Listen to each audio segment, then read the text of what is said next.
God bless America. Hello, everybody. I am the Talk Radio Protege. This is the Protege program. I'm going to keep my voice down a little bit for this video and for the next few because I'm staying in a hotel. I don't want to disturb the people around me. I don't really know how thin these walls are. But there's two things that I want to talk about. One, really briefly, the Rasmussen Daily Presidential Tracking Poll. The president has hit peak polarity. There's a word for it. Everybody either likes or hates the president. Nobody has no opinion. He's hit 50% approve, 49% disapprove of likely voters. In my experience of following presidential polls, which is not very long given, is that this has not happened in a long time. What I wanted to spend the most time talking about is this from PJ Media. Students stage walkout in support of the Second Amendment. Now, the first thing I want to point out is that this is what spontaneous grassroots movements look like. Because this was just students at Rockledge High School in Central Florida that just decided, hey, there was a gun control walkout recently. Let's do a pro-gun walkout to show our support for the Second Amendment. About 75 students participated. The protest was about 20 minutes. That's what a spontaneous grassroots movement looks like. 75 students just get up and walk out of class. Now, if this walkout was spread throughout the media like the anti-gun walkout was, which I highly doubt that it is going to happen, then there would be, I would have no doubt that there would be more walkouts like this one. Students saying, we're all going to walk out during our lunch break or whatever. We're all going to go hold signs up for the Second Amendment. We're all going to go hold up pro-gun signs, that sort of thing. But this is not a activist-backed, highly funded left-wing protest, so it's not going to get a lot of airtime. It's not going to get a lot of organization backers. It's not going to get a lot of money donated so that we can get thousands of students to the Capitol to say, don't tread on our gun rights. That's not going to happen. It's just going to be these 75. I would not be surprised if PJ Media is the only organization that reports on this, on these walkouts as they may or may not unfold. And this brought me to a thought that I had. These students are protesting a right that's been in the Constitution for 200 years. These students that are talking about repealing the Second Amendment, that are talking about banning certain kinds of firearms, protesting a right that they've had for 200 years. Why is that? Why is it that these students are protesting a right that's in place to protect life, protesting a right that's in place to protect liberty, protesting a right that's in place to protect property? Why would they be doing this? And you can just listen to their rhetoric, and I think we can get a new understanding of why this is. We've already talked about the Second Amendment being in place to protect life and liberty. We haven't spent a lot of time on property or the pursuit of happiness. Maybe we'll do that in another video. But really quickly, I wanted to talk about this. What does it mean when you say, I'm going to carry arms to protect my life? I'm going to carry arms to protect my liberty and my property. What are you saying about yourself when you say, I'm going to do this thing, I'm going to exercise this right? You're really saying, I'm taking responsibility for myself, for my life, for my liberty, for my property, and for those things of my loved ones. And what is responsibility to young kids? Responsibility is scary. I look back on my life in high school and in college. It wasn't that long ago. And I remember the times when I had little, if any, responsibility. The only responsibility that I really had was going to school and going through my coursework, turning it in on time. My parents held me to a little bit more responsibility than that. But the average student-aged American has one responsibility, and that's show up to class. because if you do that in the vast majority of public schools in the nation, you're going to pass, you're going to graduate, then you're going to go to college, and then you start getting eased into the responsibility, the scary things, that sort of thing. High school students are terrified all the time. They're terrified that climate change is going to kill them. They're terrified that big oil wants to kill them, that big pharma wants to kill them, that all of these things are out to get them, especially Republicans. Republicans really want students' heads on a pike. And so when somebody comes and says, we're going to make you responsible for your safety, for your life, for your liberty, for your property, they say, no, we don't want that. We don't want that responsibility. We want someone else to take care of us.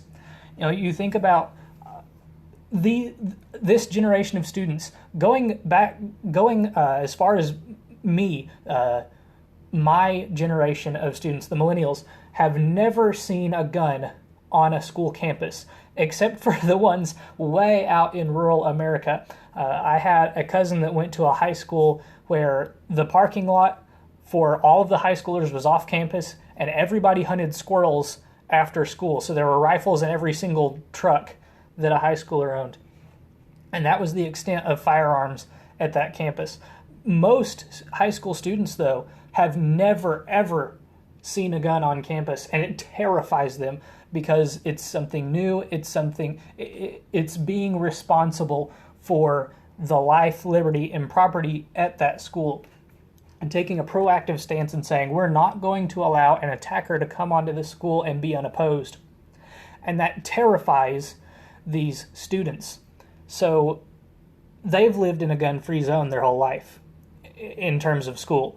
Most of these students at Florida, or most of the students that are marching, rather, probably have never seen a gun in a home. Probably the only place that many of these student activists have seen a gun is on a police officer's hip. And that's what they're comfortable with, and that better not change.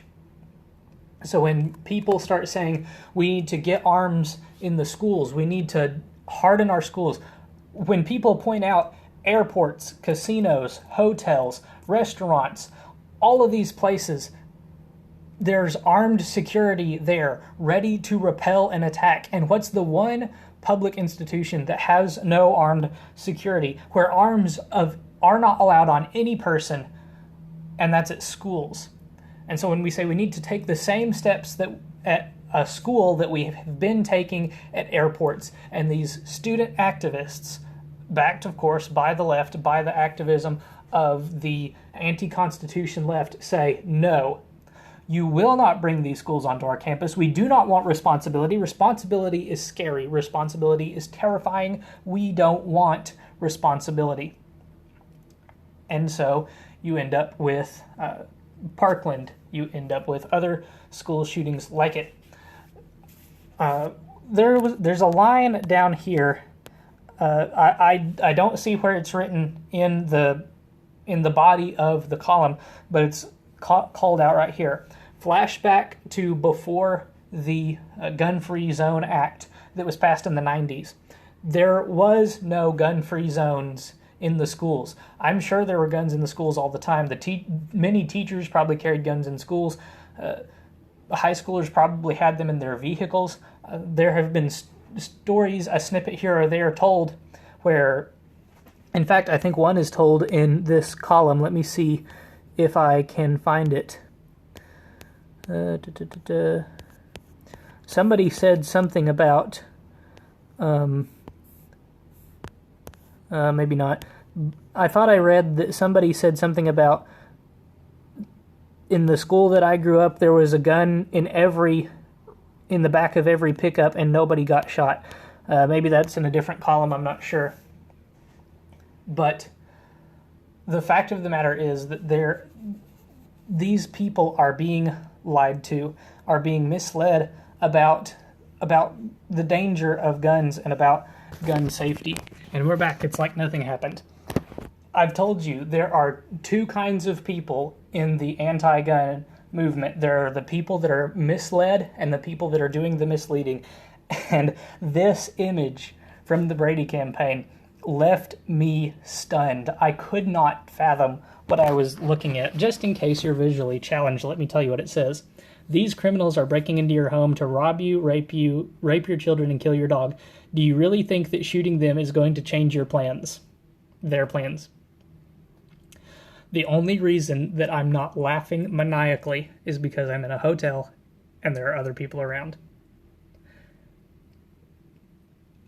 I literally can't compute. The only person that could write this and take it seriously would be someone that has never seen what a gun does to someone when it shoots them.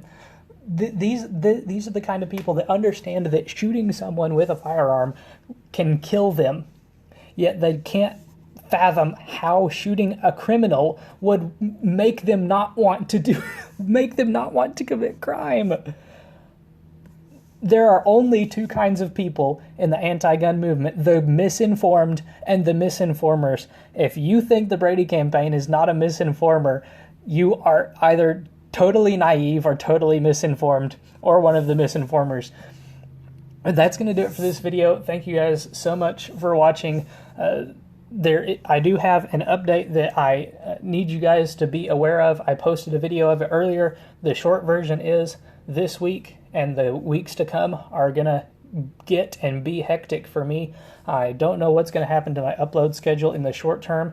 In the long term, it's going to change. I want to know what you guys would like to see. If you'd like to see videos uploaded later in the evening, stories from that day, or if you'd like to see videos uploading early in the morning, stories from the previous day. Those are the two options that I'm juggling, and I haven't settled on one. Let me know what you guys think. Until next time, good night, and God bless. Oh, almost forgot. I know the orientation is a little wonky, but go check out my Minds account. Minds is a Twitter alternative where people can actually post longer form things. Every once in a while, I'll post a little thought or a little snippet if you're looking for more Talk Radio Protege, or more importantly, though, if you're looking for short updates to my channel and my life. I won't be posting all of my lifestyle stuff to Minds, just stuff that's going to affect the channel. Make sure you go and follow me on minds.com. It's free to make an account. They're an alternative to Twitter. They pitch themselves as a free speech platform, and I plan on making it the place where I upload extra material on top of the YouTube channel. Again, thank you so much for watching. Have a good day, good night, or have a good night rather, and God bless.